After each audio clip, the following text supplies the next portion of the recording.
அன்பான மாதா தொலைக்காட்சி நேயர்களுக்கு வணக்கம். இன்றைய நிகழ்ச்சியில் தலைவலி வர காரணங்கள்.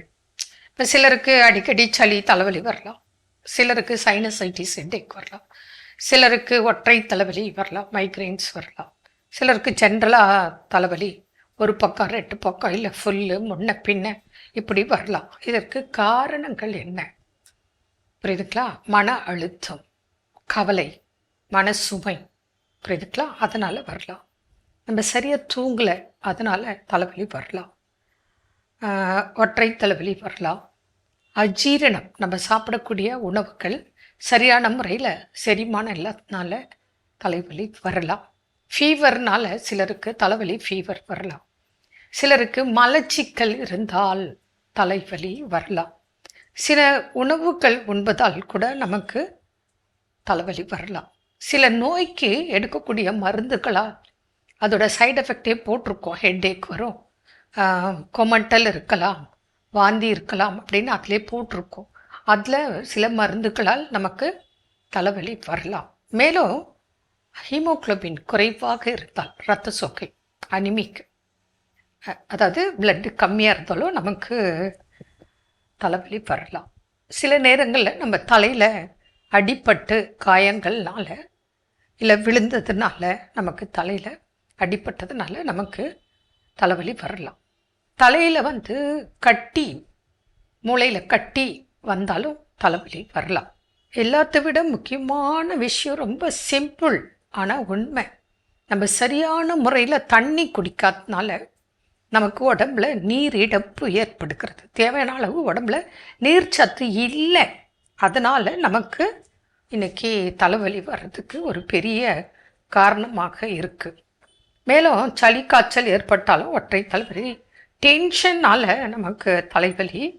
அப்புறம் சிலருக்கு டெய்லி தலைவலி, அதுவும் ஒரு குறிப்பிட்ட நேரத்தில் கரெக்டாக வந்துடும். அந்த மாதிரி தலைவலியும் இருக்குது.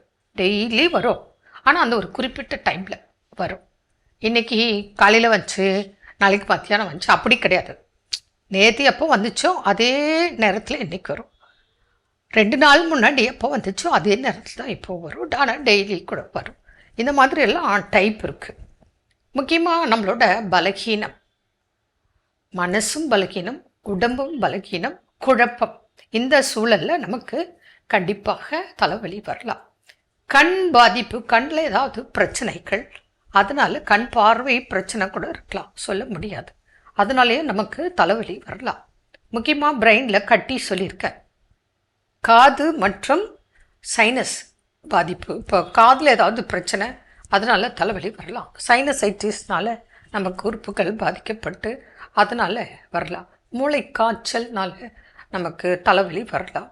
அப்புறம் ஜென்ரலாக காஃபி டீயே உணவாக வாழ்கிறாங்க. எனக்கு தெரிஞ்ச ஒரு ஃபேமிலி, அவங்களுக்கு சாப்பாடே செய்கிறதில்ல, சாப்பாடு பற்றிய கவலை இல்லை. என்ன அப்படின்னா 3 பேர் இருக்காங்க ஃபேமிலியில், அப்பா அம்மா ஒரு பையன் மகன். 3 பேரும் இன்றைக்கி என்ன சாப்பிட்டிங்கன்னா 7 முறை 8 முறை 10 முறை coffee coffee coffee, tea coffee, இதுதான் அவங்களோட அன்றாட உணவு. நான் சொல்லுவேன், காலையில் எழுந்து சமைங்க, சாப்பாடு சாப்பிடுங்க, ஃப்ரூட்ஸ் சாப்பிடுங்கன்னு சொல்லுவேன். Coffee coffee coffee. அப்போது அதிகமாக காஃபி டீ சாப்பிட்றதுனாலையும் நமக்கு இன்றைக்கி அந்த பிரச்சனை தலைவலி வரும். ஓய்வு இல்லாமல் இருந்தாலும், ரெஸ்ட் இல்லாமல் இருந்தாலும், சரியாக தூங்கலைன்னாலும் வரும். நல்ல போதிய காற்றோட்டம், வெளிச்சம் இல்லாத இடத்துல உட்காந்து படிச்சிட்ருப்பாங்க, அந்த பிள்ளைங்களுக்கும் தலைவலி வரலாம். இப்போ நம்ம உட்காரோம், சரியான பொசிஷனில் உட்காராமல் கண்டமேனிக்கு சாஞ்சி அப்படி இப்படி அதனால் கழுத்து பாதிப்பு ஏற்பட்டு அதனாலேயும் தலைவலி வரலாம். அதனால் நீங்கள் சரியாக நம்ம முதுகெலும்பு ஒரு பொசிஷனில் இல்லைன்னா கூட தலைவலி வரும். மேலும் நம்ம டைமுக்கு சாப்பிடலை அப்படின்னாலும் நமக்கு தலைவலி வரலாம். அப்போது இவ்வளோ காரணங்களால் நமக்கு தலைவலி ஏற்படுது. அப்போது என்ன காரணத்தினால நமக்கு தலைவலி? அதனால் ஜென்ரலாக பேஷண்ட் வந்தால் நம்ம பார்ப்போம். அவங்களே எக்ஸ்ரேலாம் எடுத்துகிட்டு வந்துட்டு இருந்தால் ஓகே, இல்லை டெஸ்ட் எடுத்துகிட்டு வந்திருந்தா ஓகே, இல்லைன்னா நாங்கள் இவ்வளோ கொஸ்டின்ஸ் கேட்போம். கேட்டு தலை முதல் கால் வரை கேட்டு அவங்க ஆன்சர் வாங்கி அதுக்கப்புறம் எத்தனால காரணம் கண்டுபிடிச்சி அஜீரணமா, சரியா சாப்பிட்லையா, தண்ணி குடிக்கலையா, மலச்சிக்கலா, கோல்டா, அலர்ச்சியா, இப்படி காரணங்கள் கண்டுபிடித்து ஹெட்டேக்குக்கு ட்ரீட்மெண்ட்டு, அதுக்கப்புறம் அவங்களுக்கு டயட்டு, மெடிசன்ஸ் எல்லாம் கொடுத்து படிப்படியாக சரியாக்கும் வழிமுறைகளை தான் சொல்லித்தரோம். அதனால் தலைவலின்னா உடனே மாத்திரை போட்டுக்கிறது தான் நினைக்கவே நினைக்காதீங்க. தலைவலிக்கு காரணம் என்ன அதை புரிஞ்சுக்கங்க. நீங்களா தலைவலிக்கு மாத்திரை வாங்கி வாங்கி போட்டு அதனால் சிலருக்கு கிட்னி ஸ்டோன் வந்திருக்கு. அதே போல் வலி நிவாரண மாத்திரைகள் சாப்பிட்டு அதனால் கிட்னி ஃபெயிலியர் ஏற்பட்டிருக்கு.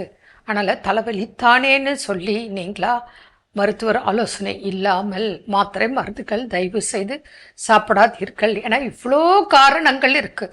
அதில் எதுன்னு கண்டுபிடிச்சி முறைப்படுத்தி அதற்கு என்ன சொல்யூஷன் அதுதான் நம்ம கைட் பண்ணுறோம். என்ன நேர்களே, இன்றைய நிகழ்ச்சி உங்களுக்கு பயனுள்ளதாக இருக்குன்னு நினைக்கிறேன். மீண்டும் நாளை சந்திப்போம். நன்றி. அன்னை மரியே வாழ்க.